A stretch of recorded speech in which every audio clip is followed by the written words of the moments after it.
ನನ್ನೆಲ್ಲ ಪ್ರೀತಿಯ ಯೂಟ್ಯೂಬ್ ಪರಿವಾರಕ್ಕೆ ನನ್ನ ನಮಸ್ಕಾರಗಳು. ವಿಡಿಯೋನ ಕೊನೆ ತನಕ ನೋಡಿ. ಇಷ್ಟ ಆಯಿತು ಅಂದರೆ ಚಾನಲ್ನ ಸಬ್ಸ್ಕ್ರೈಬ್ ಮಾಡ್ಕೊಳ್ಳಿ.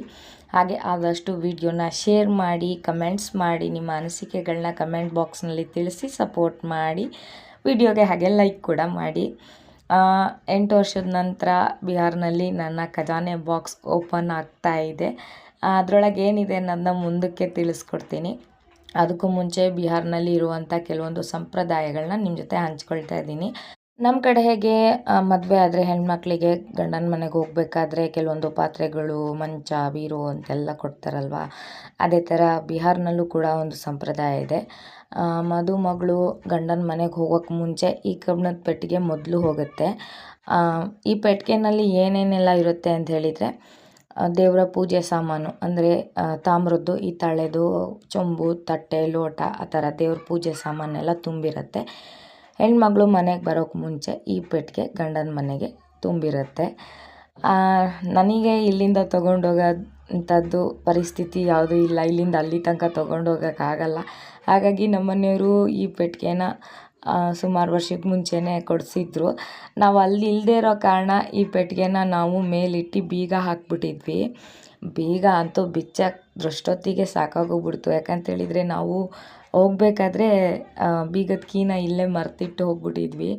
ನಮ್ಮನೆಯವರು ಏನೇನೋ ಎಲ್ಲ ಟ್ರೈ ಮಾಡಿದರು, ಬೀಗ ಹೊಡೆಯೋಕ್ಕೆ ಆಗಲಿಲ್ಲ. ನನ್ನ ಮಗ ಕೂಡ ತುಂಬಾ ಟ್ರೈ ಮಾಡ್ದ. ಲಾಸ್ಟಿಗೆ ಯಾವುದೋ ಒಂದು ಕೀ ಆಯಿತು. ಅಂತೂ ಇಂತೂ ನಮ್ಮ ಖಜಾನ ಓಪನ್ ಆಯಿತು. ಬೇರೆಯವ್ರ ಪೆಟ್ಟಿಗೆನಲ್ಲೆಲ್ಲ ಹಿತ್ತಾಳೆ, ತಾಮ್ರದ ಪಾತ್ರೆ ಇದ್ದರೆ, ನನ್ನ ಪೆಟ್ಟಿಗೆನಲ್ಲಿ ಬಟ್ಟೆ, ಬೆಡ್ಶೀಟು ಮತ್ತು ಕೆಲವೊಂದು ಹಳೆ ಫೋಟೋಗಳು ಇವೆಲ್ಲ ತುಂಬಿಕೊಂಡಿತ್ತು. ನನ್ನ ಮೇಕಪ್ ಸೆಟ್ಟು ಇದೇ ತುಂಬಿಕೊಂಡಿತ್ತು. ಅದನ್ನು ನೋಡೋಕ್ಕೆ ನಮ್ಮ ಮನೆಯವರು ಅಂಗಳದಲ್ಲೇ ಫುಲ್ ಬಾಕ್ಸ್ನ ತೊಗೊಬಂದು ಇಟ್ಬಿಟ್ಟಿದ್ರು. ಅದನ್ನು ಓಪನ್ ಮಾಡೋ ತನಕ ಮನೆ ಜನ ಎಲ್ಲ ತುಂಬ ಕಾಯ್ತಾ ಇದ್ದರು, ಏನಿರ್ಬೋದು ಅದರಲ್ಲಿ ಅಂತೇಳ್ಬಿಟ್ಟು. ಆದರೆ ಅದರಲ್ಲಿ ಸಿಕ್ಕಿದ್ದು ಯಾವುದು ಪಾತ್ರೆ ಪಡ್ಗ ಯಾವುದೂ ಇರಲಿಲ್ಲ. ಇದ್ದಿದ್ದೆ ಚಾಪೆ, ಬೆಡ್ಶೀಟು, ಬೆಡ್ಶೀಟ್ ಕವರ್ಗಳು, ಅದೇ ರೀತಿ ಕೆಲವೊಂದು ಡಾಕ್ಯುಮೆಂಟು, ಫೋಟೋಸು, ನನ್ನ ವ್ಯಾನಿಟಿ ಬ್ಯಾಗು, ನನ್ನ ಮೇಕಪ್ ಸೆಟ್ಗಳು, ಆಮೇಲೆ ನನ್ನ ದೊಡ್ಡ ಮಗಳು ಅಲ್ಲೇ ಹುಟ್ಟಿದಾಗ ನನ್ನ ಕೈಯಿಂದ ಹೊಲ್ದಿದ್ದಂಥ ಕೆಲವೊಂದು ಬಟ್ಟೆಗಳು. ಆ ಬಟ್ಟೆಗಳೆಲ್ಲ ನನ್ನ ಮಗಳಿಗೆ ತೋರಿಸ್ತಾ ಇದ್ದೆ. ನೋಡು, ಇವೆಲ್ಲ ನಿನಗೆ ನಾನು ನನ್ನ ಕೈಯಾರೆ ಹೊಲಿದಿದ್ದು ಅಂಥೇಳಿ. ಹಾಗೆ ಒಂದು ಚಿಕ್ಕ ಒಂದು ವ್ಯಾನಿಟಿ ಬ್ಯಾಗ್ ಕೂಡ ಹೊಲಿದಿದ್ದೆ. ನನ್ನ ಮಕ್ಕಳಂತೂ ತುಂಬ ಎಕ್ಸೈಟಾಗಿ ಅದು ಚೆನ್ನಾಗಿದೆ ಬಟ್ಟೆ ಹೊಲ್ದಿರೋದು ಅಂಥೇಳಿ ತೆಗೆದು ನೋಡ್ತಾಯಿದ್ರು. ಈಗ ಹಾಕೋಕ್ಕಾಗಲ್ವಲ್ಲ ಮಮ್ಮಿ, ಅವಾಗೆಲ್ಲ ಹೇಗಿತ್ತು ಇದು ಬಟ್ಟೆ, ನಾನು ಹಾಕ್ಕೊಂಡಾಗ ಹೇಗೆ ಕಾಣ್ತಿದ್ದೆ ಅಂತ ಕೇಳ್ತಾ ಇದ್ಲು. ಹಾಗೆ ಈ ಬಾಕ್ಸ್ನ ಚೆನ್ನಾಗಿ ಪೇಂಟ್ ಮಾಡಿ, ಡಿಸೈನ್ ಮಾಡಿ, ಅದಕ್ಕೆ ಮೇಲೆ ಕವರೆಲ್ಲ ಹೊಲ್ದಿರ್ತಾರೆ. ನಾನು ಇಲ್ಲದೇ ಇರೋ ಕಾರಣ ನನ್ನ ಬಾಕ್ಸ್ ಈ ಥರ ಇತ್ತು. ಮತ್ತು ಇನ್ನೊಂದು ವಿಷಯ, ನಾವೆಲ್ಲ ಇಲ್ಲಿ ಹಸು, ದನ, ಕರನ ಮೇಯಕ್ಕೆ ಬಿಡ್ತೀವಿ. ಆದರೆ ಇವ್ರ ಕಡೆ ಮೇಯಕ್ಕೆ ಬಿಡೋದಿಲ್ಲ. ಗದ್ದೆನಲ್ಲೇ ಬೆಳೆದಿರುವಂಥ ಹುಲ್ಗಳನ್ನ ತೊಗೊಂಡು ಬಂದ್ಬಿಟ್ಟು ಈ ರೀತಿ ಚಿಕ್ಕದಾಗಿ ಕಟ್ ಮಾಡ್ತಾರೆ.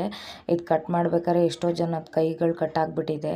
ಹಾಗೆ ದೊಡ್ಡದು ಏನು ಜೋಳದ್ದು ಗಿಡ ಅವೆಲ್ಲ ಇರುತ್ತೆ, ಅದನ್ನೆಲ್ಲ ಈ ಥರ ದೊಡ್ಡ ಮಿಷಿನಲ್ಲಿ ಕಟ್ ಮಾಡಿಬಿಟ್ಟು ತಂದು ಒಣಗಿರೋದು ಮತ್ತು ಹಸಿದು ಎರಡನ್ನೂ ಮಿಕ್ಸ್ ಮಾಡಿಬಿಟ್ಟು ಹಸುಗಳಿಗೆ ಮೇಯೋಕ್ಕೆ ಅಂತ ಹೇಳ್ಬಿಟ್ಟು ಕೊಡ್ತಾರೆ.